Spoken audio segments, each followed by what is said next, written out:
Hello दोस्तों, स्वागत है आपका हमारे छोटे से प्लेटफॉर्म ट्रेपेजियम क्लासेस में। दोस्तों आज हम इस वीडियो में बात करने वाले हैं फूड वेब के बारे में। ठीक है, तो आज हम इस वीडियो में फूड वेब के बारे में पूरा बात करेंगे। फूड वेब को बोला जाता है जाल। ठीक है, इसका मतलब क्या होता है? जाल। थोड़ा सा यहाँ पे मिस्टेक हो गया है, फूड वेब। ठीक है, तो फूड वेब के बारे में जितने भी इंपॉर्टेंट पॉइंट्स आपके एग्जाम की दृष्टि से निकल के आएंगे, इन सभी के बारे में हम डिस्कस करते हुए चलेंगे।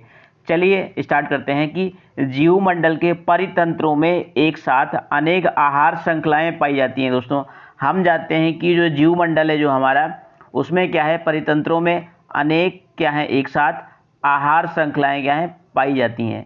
आहार श्रृंखलाएं हमेशा क्या है, एक सीधी कड़ी के रूप से नहीं होती हैं, बल्कि एक दूसरे से आड़े तिरछे जुड़कर क्या एक फूड वेब बनाती हैं, मतलब एक जाल सा बनाती हैं, बोल सकते हैं। ठीक है, वो क्या है, एक जाल सा बनाती हैं। ऐसा इसलिए संभव होता है कि क्या है, मतलब जो क्या है, ऐसा इसीलिए संभव होता है कि एक जीव एक से अधिक भोजन, मतलब जो एक जीव है वो एक से अधिक भोजन स्रोतों का उपयोग करता है। क्योंकि जब जो श्रृंखला बनेगी, एक जाल बन जाएगा, उसमें क्या होगा, जो जीव होगा वो एक से अधिक भोजन स्रोतों का क्या है, उपयोग करता है। एग्जाम्पल के तौर पर अगर हम बात करें, तो उदाहरण के तौर पर अगर हम बात करें, या फिर एग्जाम्पल तो कुछ भी बोल सकते हो आप, तो किसी पास के मैदान वाले, ठीक है, क्या किसी पास के मैदान वाले परितंत्र में मेढकों की बाज, मतलब क्या है, मेढकों को बाज भी खाते हैं और सांप भी खाते हैं। ये अक्सर देखा होगा आपने कि जो मैदान में क्या है, यदि मेढक हैं वहाँ पे, तो उनको क्या है, बाज भी खाते हैं और सांप भी खाते हैं। इसी प्रकार अगर हम बात करें तो घास, छोटे, मतलब ये कि जो घास है, घास खाने वाले कीटों का भक्षण मेढक भी करते हैं और गिरगिट भी, मतलब मेढक भी करते हैं और गिरगिट भी करते हैं। ठीक है, तो इसका परिणाम यह होता है कि आहार श्रृंखला सीधी न होकर, मतलब ये, इससे हमें ये निकल के आया कि इसका परिणाम यह होता है कि जो आहार श्रृंखला है वो सीधी न होकर एक दूसरे से क्या है, आपस में जुड़ी रहती है। दोस्तों ठीक है, आपको समझ में आ गया होगा कि जो आहार श्रृंखला है वो आपस में एक दूसरे से जुड़ी रहती है, एक जाल जैसी क्या है, जैसे संरचना बनाती है। कैसी? एक जाल जैसी संरचना बनाती है। आहार श्रृंखलाओं के इस जाल को क्या है, फूड वेब कहा जाता है। मतलब इसको क्या कहते हैं, आहार जाल के नाम से जाना जाता है। ठीक है, चलिए आगे। और यह जो क्या है, ऊर्जा का प्रवाह काफी मार्गों से होकर जाता है। इसमें जो ऊर्जा का जो प्रवाह है दोस्तों, क्या है, ऊर्जा का प्रवाह काफी मार्गों से होकर के जाता है। ठीक है, इंपॉर्टेंट क्वेश्चन होगा आपके एग्जाम की दृष्टि से, जो आपका आने वाला सुपर टेट का एग्जाम हो, चाहे रीट का आपका एग्जाम हो, चाहे यूपी टेट का एग्जाम हो, चाहे आपका सी टेट का एग्जाम हो, इसके लिए क्या है, आपको ये इंपॉर्टेंट वीडियो साबित होगी। चलिए आगे हम देखेंगे। इस डायग्राम के माध्यम से हम थोड़ा सा समझना चाहेंगे कि जो फूड वेब है इस तरीके से क्या एक जाल सा बना हुआ होता है। ठीक है, ये एग्जाम्पल से आप समझ में आपको ये, ठीक है, ये आप यहाँ से देख सकते हैं कि एक फूड वेब बना होगा। यहाँ पे जैसे एक पाइथन है, पाइथन, और ये फ्रॉग हो गया, मेढक हो गया, और यहाँ पे कॉर्न को टिड्डे ने खाया, टिड्डे को मेढक ने खाया, और यहाँ पे आप ये देख सकते हैं, फिर इसको इसने खाया, इसको फिर इसने खाया, और फिर इसका मेढक को क्या, सांप ने भी खाया और इस बाज ने भी खाया। ठीक है, ये भी मैंने आपको ऊपर समझा दिया, ये पूरा आप डायग्राम इसको समझ सकते हैं। चलिए आगे क्या है कि जो ऊर्जा का जो प्रवाह होता है, एनर्जी का जो फ्लो होता है, उसके बारे में हम थोड़ा डिस्कस करेंगे। तो आहार श्रृंखला में खाद्य पदार्थ, मतलब ये होता है कि जो आहार श्रृंखला में है उसमें क्या है, जो खाद्य पदार्थ, ठीक है, खाद्य पदार्थों और दूसरे, मतलब दूसरे जो ऊर्जा या फिर दूसरे खाद्य पदार्थ, उसका क्या है, क्रमबद्ध स्थानांतरण होता है। अगर हम शब्दों में कहा जाए तो इसका मतलब ये है कि पृथ्वी पर पहुंचने वाली, ठीक है, अगर हम बोले एक साइंटिफिक लैंग्वेज में, तो पृथ्वी पर पहुंचने वाली, ठीक है, क्या हो जाएगा, पृथ्वी तक पहुंचने वाली सौर ऊर्जा। ठीक है, क्या है, पृथ्वी पर पहुंचने वाली सौर ऊर्जा का करीब 1% भाग ही क्या है, प्रकाश संश्लेषण की क्रिया में प्रयुक्त होता है, जिसे क्या है, अंतरित करने के बाद, मतलब जिसे क्या है, अंतरित करने के बाद पौधे कैसे कार्बोहाइड्रेट में, जो पौधे हैं इसको, दोस्तों कार्बोहाइड्रेट में रासायनिक ऊर्जा के रूप में क्या है, स्थानांतरित करते हैं। ठीक है, क्या करते हैं, रासायनिक ऊर्जा के रूप में, मतलब कार्बोहाइड्रेट को रासायनिक ऊर्जा के रूप में रूपांतरित करते हैं। ठीक है, इस कार्बोहाइड्रेट का जो भंडारण है पौधों के ऊतक, जो टिश्यूज होते हैं पौधों के, उसमें होता है। और अगर हम बात करें कार्बोहाइड्रेट की, ठीक है, कार्बोहाइड्रेट हो गया आपका, वसा हो गया, प्रोटीन हो गई आपकी, और ऊर्जा का क्या है, मुख्य स्रोत है।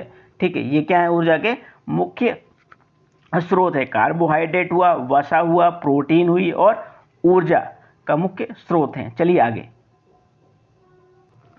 आगे है आपका इंपॉर्टेंट फैक्ट है आपका एग्जाम्स में पूछ सकते हैं कि जो कार्बोहाइड्रेट है उससे क्या है 35%। दोस्तों कितनी, 35%। ये इंपॉर्टेंट है आपका, यहाँ से एक पॉइंट निकल के आया है कि कार्बोहाइड्रेट से 35% जो ऊर्जा है प्राप्त होती है। ठीक है, कितनी होती है दोस्तों, 35%।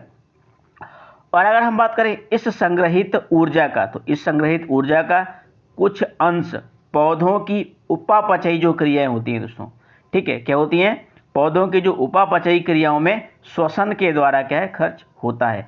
इस ऊर्जा का उपयोग वृद्धि किसमें, ठीक है, वृद्धि में और कोशिकाओं, या फिर बोल सकते हैं कोशिकाओं के निर्माण में होता है। ठीक है, किसका उपयोग, ये जो ऊर्जा हुई आपकी जो कार्बोहाइड्रेट के रूप में है, 35% जो ऊर्जा है ये संग्रहित हो गई, और कुछ अंश पौधों की जो उपापचयी जो क्रियाएं हैं, तो इसका जो क्रियाओं में इनका श्वसन द्वारा क्या होती है, खर्च होती हैं। इस ऊर्जा का उपयोग वृद्धि अथवा कोशिकाओं के निर्माण में होता है। चलिए आगे, ठीक है, श्वसन की क्रिया में मुक्त ऊर्जा का कुछ अंश, ठीक है, कम ऊर्जा के रूप में मुक्त होकर नष्ट हो जाता है। मतलब ये कि जो श्वसन की क्रिया है उसमें मुक्त ऊर्जा का कुछ अंश कम, ठीक है, क्या है, कम ऊर्जा के रूप में मुक्त होकर नष्ट हो जाता है, तथा यह पौधों के किसी काम नहीं आता है। ठीक है, क्या नहीं आता है, पौधों के किसी काम नहीं आता है।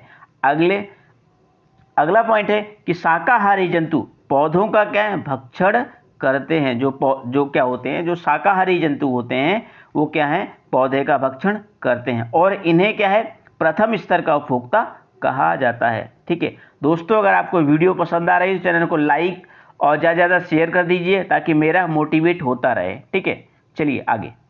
पौधों में भंडारित जो रासायनिक ऊर्जा है वो शरीर में प्रवेश कर जाती है। मतलब ये कि जो पौधों में जो भंडारित रासायनिक ऊर्जा है वो शरीर में प्रवेश कर जाती है। यहाँ से इंपॉर्टेंट फैक्ट आपका निकल सकता है। आगे इसके बाद ये क्या है, आपका एक डायग्राम है। इस डायग्राम के माध्यम से आप समझ सकते हैं कि जो ये प्रकाश है मतलब प्रकाश ऊर्जा है। ठीक है, ये प्रकाश ऊर्जा से फिर क्या है, उत्पादक से क्या है आपका ये पौधे, इसके बाद आपका ये है उपभोक्ता हुए, और फिर शाकाहारी, फिर उपभोक्ता सेकंड, प्राथमिक उपभोक्ता, द्वितीयक उपभोक्ता, और ये आपका उत्पादक, उपभोक्ता सेकंड, और ये थर्ड, इसके बाद ये क्या है, मांसाहारी। ठीक है, ये ऊर्जा का क्या है, स्थानांतरण है। आप इसको देख सकते हैं, पूरा आपको समझ में आ जाएगा। इसको जूम करके आप देख लीजिएगा, आपको ये कंप्लीट समझ में आ जाएगा। चलिए आगे, ठीक है, मतलब ये क्या करते हैं कि ये जो शाकाहारी जंतु हैं इस स्थानांतरित ऊर्जा का एक भाग, मतलब जो एक भाग है वो अपनी ज़रूरतों को पूरा करने के लिए श्वसन की क्रिया और उपापचयी क्रिया, श्वसन की क्रिया और उपापचयी क्रियाओं में करते हैं। ठीक है, किस में करते हैं, उपापचयी क्रियाओं में करते हैं। अगला आगे हम देखेंगे कि यहाँ भी ऊष्मा के रूप में संचित ऊर्जा, मतलब ऊष्मा के रूप में क्या है, संचित ऊर्जा कि कुछ अंश का क्या है, ह्रास होता है, मतलब लॉस होता है, और वह जंतुओं के लिए अनुपयोगी हो जाता है। पौधे साधारणतः ऊर्जा को, ठीक है, किसको, ऊर्जा को एक रूप से दूसरे रूप में बदलते हैं। क्या करते हैं दोस्तों, एक रूप से दूसरे रूप में बदलते हैं। इसीलिए क्या है, इन पौधों को परिवर्तक या ट्रांसड्यूसर कहते हैं। इंपॉर्टेंट फैक्ट आपका यहाँ से निकल के आया है कि इसको क्या कहते हैं, ट्रांसड्यूसर या फिर आपका परिवर्तक कहा जाता है। आगे शाकाहारी जीवों का जो भक्षण है, ठीक है, क्या शाकाहारी जीवों का भक्षण मांसाहारियों द्वारा किया जाता है। क्या किया जाता है, शाकाहारी जीवों का भक्षण मांसाहारी द्वारा किया जाता है। और ऊर्जा भी क्या है, मतलब ये कि जो यहाँ भी क्या है, ऊर्जा के उपयोग के संबंध में अगर हम बात करें तो वे ही प्रक्रियाएं दोहराई जाती हैं। कौन सी दोस्तों? वही प्रक्रियाएं दोहराई जाती हैं जो कि पहले पोषक रीति, ठीक है, पहले पोषक रीति के स्तर पर हुई थी। ठीक है, ये आपको समझ में आ गया होगा कि अब हम देख सकते हैं कि जो ऊपर मैंने आपको डायग्राम बताया था उसके माध्यम से। इसके बाद हम चलते हैं आगे। आगे से क्या कुछ इंपॉर्टेंट फैक्ट निकल के आते हैं कि हम कुछ आहार श्रृंखला में, ठीक है, क्या हम क्या है, कुछ आहार श्रृंखला में एक पोषक स्तर में दूसरे पोषक स्तर तक क्या है, हमेशा ऊर्जा का स्थानांतरण होता रहता है। मतलब एक पोषक जो आहार श्रृंखला है, एक पोषक स्तर से दूसरे पोषक स्तर तक क्या है, हमेशा ऊर्जा का स्थानांतरण होता रहता है। इस क्रिया में प्रत्येक स्तर पर कुछ ऊर्जा का क्या है, उपयोग ऊतक निर्माण और वृद्धि में होता है। इंपॉर्टेंट फैक्ट आपका यहाँ से है कि किसके निर्माण में? ऊतक निर्माण और वृद्धि में। ठीक है, इंपॉर्टेंट है आपका। ठीक है, किसमें? ऊतक निर्माण और आपका वृद्धि में होता है। ठीक है, किसमें होता है? ऊतक निर्माण और वृद्धि में होता है। इसके साथ ही साथ अगर हम बात करें तो प्रत्येक स्तर पर क्या है, निरंतर कुछ ऊर्जा ऊष्मा के रूप में जीवों के लिए अनुपयोगी होकर अंतरिक्ष में मुक्त हो जाती है। तो किसी पोषक श्रृंखला के सभी पोषक स्तरों पर क्या है, होने वाली ऊर्जा का ह्रास अधिक होता है। ठीक है, क्या होता है यहाँ से आपका क्या, ह्रास मतलब लॉस। ठीक है, ये क्या होता है, लॉस होता है। आगे बढ़ते हैं कि क्या होता है, लॉस होता है। इसके बाद है आपका कि हरे पौधे ऊर्जा को क्या है, एक रूप से दूसरे रूप में बदल देते हैं। एक रूप में मतलब ये आपका कि जो एक रूप से क्या है, दूसरे रूप में बदल देते हैं। तो और परिवर्तक की तरह क्या है, कार्य करते हैं। किसकी तरह?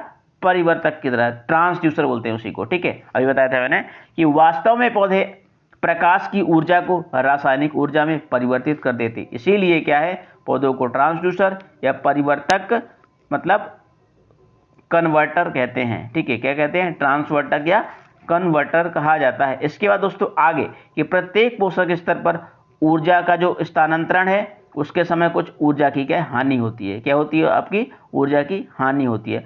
इसके बाद आगे है दोस्तों कि उत्पादक स्तर पर उपलब्ध जो ऊर्जा है की मात्रा काफी अधिक होती है। और जैसे जैसे हम क्या है, विभिन्न, ठीक है, जैसे जैसे हम क्या है, विभिन्न उपभोक्ता स्तरों की ओर बढ़ते हैं, जैसे जैसे हम क्या है, विभिन्न उपभोक्ता स्तरों की ओर बढ़ते हैं, तो ऊर्जा की उपलब्ध मात्रा में क्रमशः क्या है, ह्रास होता चले जाता है, मतलब हानि होती चली जाती है। तो ऊर्जा की उपलब्धता में होने वाली यह कमी सामान्यतः लिंडेमान के 10% नियम के अनुसार होती है। यहाँ से आपका इंपॉर्टेंट फैक्ट, बहुत ही इंपॉर्टेंट क्वेश्चन है आपका, ये 2018 का जो एग्जाम हुआ था आपका, जो यूपी टेट का जो एग्जाम है उसमें आपका ये पूछा गया था कि जो लिंडेमान के द्वारा 10% जो नियम है वो किस वैज्ञानिक के द्वारा दिया गया था। तो वहाँ पे जो आएगा आंसर वो क्या है, लिंडेमान। ठीक है, इंपॉर्टेंट आपका फैक्ट रहेगा यहाँ से। इनके नियम के अनुसार होती है। यह क्या है, नियम कहता क्या है कि प्रत्येक चरण पर उपलब्ध ऊर्जा की जो मात्रा है उससे पहले चरण पर क्या है, उपलब्ध ऊर्जा की मात्रा का करीब 10% होता है। ठीक है, मतलब पहले स्तर पर ऊर्जा क्या होगी, 10% होगी, तो उस पर क्या है, उसका 10% ये दूसरा वाला हो जाएगा। तो जैव घटकों में ऊर्जा का प्रवाह सिर्फ क्या होता है दोस्तों, जैव घटकों में ऊर्जा का प्रवाह सिर्फ एक ही दिशा में होता है। ठीक है, किसमें? एक ही दिशा में होता है, यूनिडायरेक्शनल फ्लो ऑफ एनर्जी में होता है। आगे, ऊर्जा अजैव घटकों के माध्यम से जीवों में प्रवेश करती है और ऊष्मा के रूप में क्या है, अंतरिक्ष में मुक्त कर दी जाती है। ठीक है, किसमें? स्पेसेस में जो होती है उसमें मुक्त कर दी जाती है। चलिए